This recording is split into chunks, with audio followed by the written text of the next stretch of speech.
Alright, so this is another way you can find the vertex if you're given the standard form.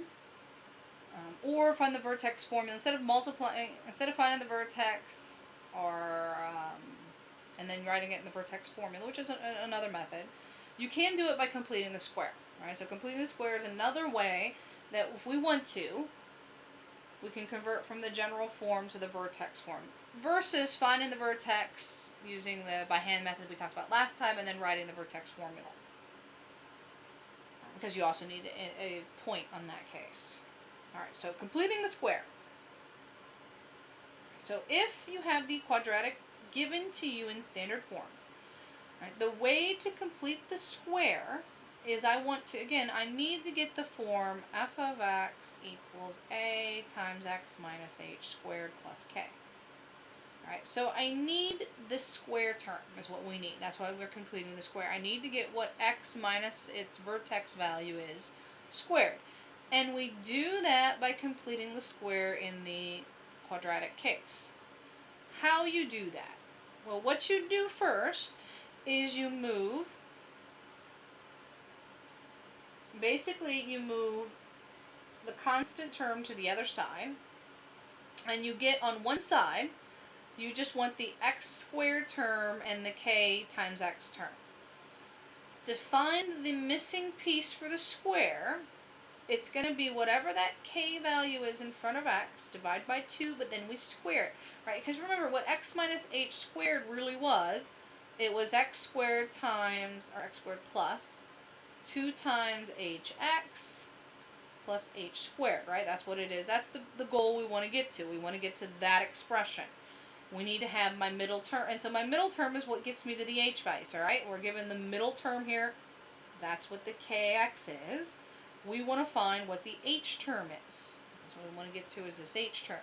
To do that, it's whatever this constant was in front of the x, divide by 2, right? Because I've got a 2 times h here. I got to get rid of the times 2.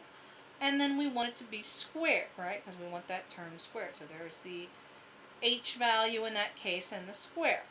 Right? That's what gives us the square value.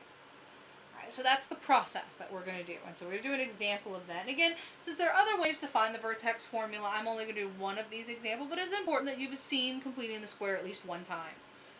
And again, completing the square is one of those concepts that you should have seen before. It's kind of prereq material. Alright, so an example. Right, the process to do that. So again, I start off with my function. I replace f of x with y. So I get y equals x squared plus 6x minus 3. The first thing you do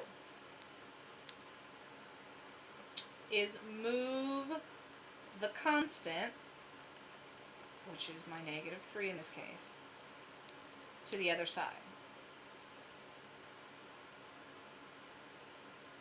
with the y value. Alright, so first thing we do is going to get rid of the minus 3. So I add 3 to the other side. So on this side I'm going to get a y plus 3. This side I'm going to have the x squared plus 6x. That's this expression. X squared plus 6x. Alright, I've got so there's the k times x value.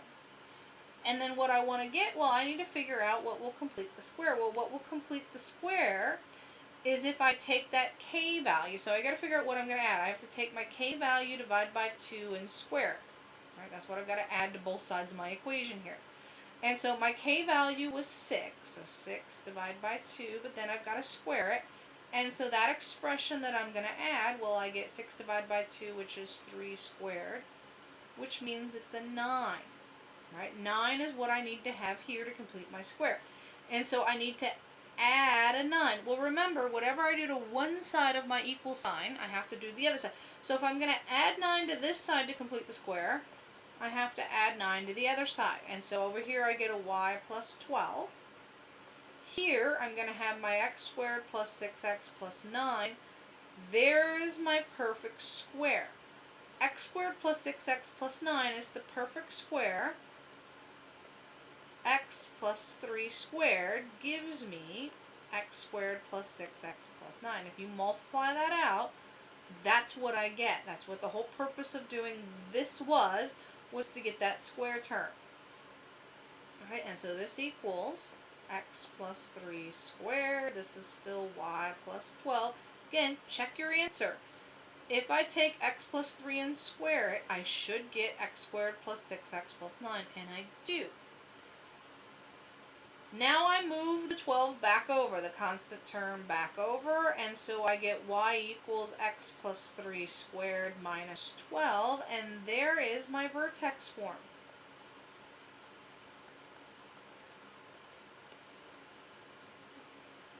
That's the vertex form. F of x equals a times x minus h squared plus k. A happens to be 1, and it was. It should match the original expression, right? A was 1 in the original. The h value was a negative 3, because remember, I have to subtract. So in order to get the plus here, I had to have a negative when I plugged it in. It would be x minus a negative 3, which makes it a plus 3. The k value in this case was a negative 12, and so my vertex was negative 3, negative 12. And you can check your answer. If you use the vertex formula, so again, I'm going to write my original expression out down here, f of x equals x squared plus 6x minus 3. If I use the vertex equation I had last time, remember it was opposite of b over 2a. Well, the opposite of b would be negative 6 over 2 times 1, right? My a value is 1, so negative 6 over 2 leaves me with negative 3, and so that checks, it is negative 3. And then we plug negative 3 into my equation, negative 3 squared plus 6 times negative 3 minus 3, and that comes out negative 12, and so it does check. And so there's an example of completing the square. But like I said, most of the time we do the other version because it's a little quicker and easier, but you can use completing the square, and that's an example, and you should at least be exposed to completing the square at least one time. So there's an example of finding the vertex formula by completing the square. Alright, so we'll stop there.